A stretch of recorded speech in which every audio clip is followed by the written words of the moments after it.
What if chasing someone actually made them less attracted to you? And what if pulling back calmly, deliberately, made them crave you?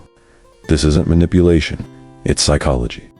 More specifically, it's reverse psychology, one of the most misunderstood tools in attraction. And no, it's not just saying the opposite of what you mean. That's childish. In real-life dating and social dynamics, reverse psychology is more subtle. It's not verbal. It's behavioral. It's the art of letting someone realize they want something by showing them what it feels like to not have it.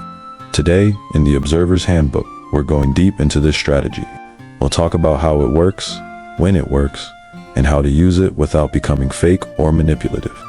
You'll see it in stories, real psychology, and in your own patterns, even if you haven't realized it yet. Let's begin. Section 1. What reverse psychology really is.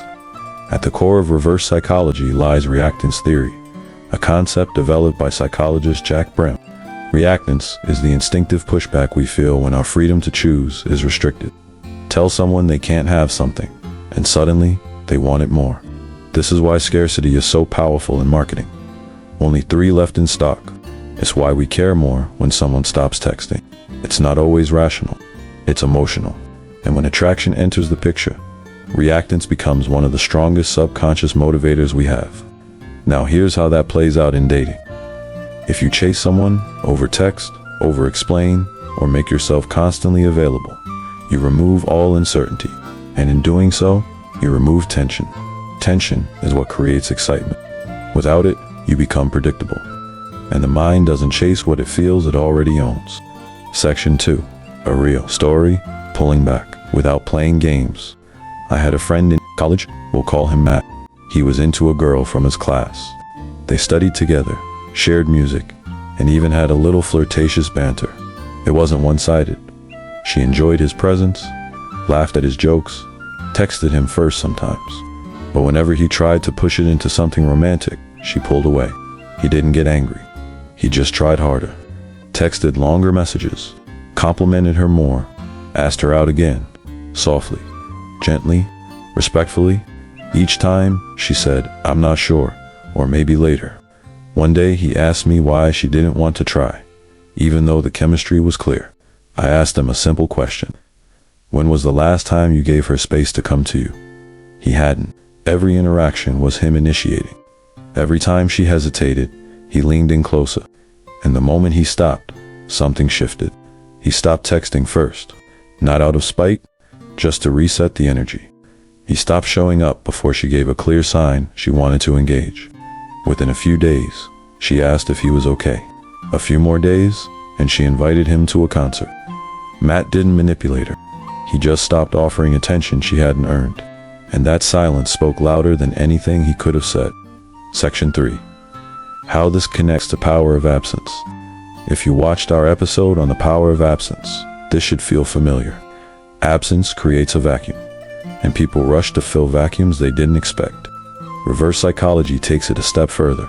It introduces uncertainty while keeping the energy warm. You're not disappearing. You're making your presence conditional. That small shift in dynamic, from guaranteed to earned, rewires the way someone experiences your presence. They're no longer evaluating if they like you. They're asking, do I still have their interest? Section 4. Psychology in action. The scarcity switch. In a famous experiment on social desirability, 2 groups of participants were given the same product. A jar of cookies. One jar had 10 cookies. The other had just 2. Participants rated the smaller jar's cookies as more desirable, even though they were identical. Why? Scarcity created perceived value. Now apply this to dating. If your energy, attention, and validation are always on the table, freely given, people stop noticing them. But the moment they feel it slip, they lean in. You might have noticed this yourself. When you go quiet for a while, some people reach out. When you stop chasing, they get curious. That's not coincidence. That's cognitive contrast. Reverse psychology isn't about saying, you don't matter. It's about signaling, I matter too. Section 5, a personal take. I tried it backwards first. I'll be honest, I used to do it all wrong. I believed effort was everything. I thought if I liked someone, I should show up with consistency, clarity, and care. And those things still matter. But they only work when they're reciprocated. What I learned the hard way is this: you cannot earn interest with effort alone. The more I leaned in, the more I was teaching them that my value required their permission. One time, I was seeing someone who clearly liked me, until I got too available.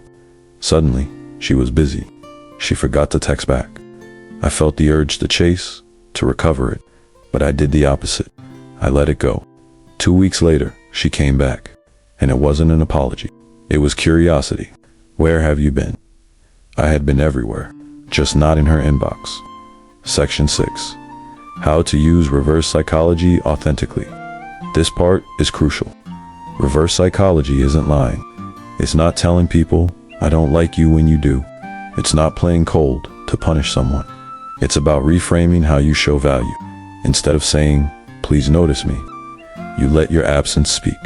Instead of explaining yourself, you let them experience life without your energy for a bit. Instead of begging, you invite them to step up or step out. That doesn't make you manipulative. It makes you observant. You're not pushing people away. You're seeing who comes closer when you stop overreaching. Section 7. The observer's advantage. So here's the truth. Reverse psychology in attraction is not a tactic. It's a mirror.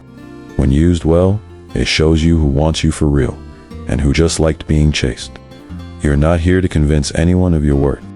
You're here to protect your energy and let the right people prove themselves to you. Have you ever stepped back and watched someone suddenly become interested again? Tell me in the comments. What happened when you pulled away? This is the Observer's Handbook. Subscribe for more deep dives into psychology, attraction, and quiet dominance. See the unseen. Control the game.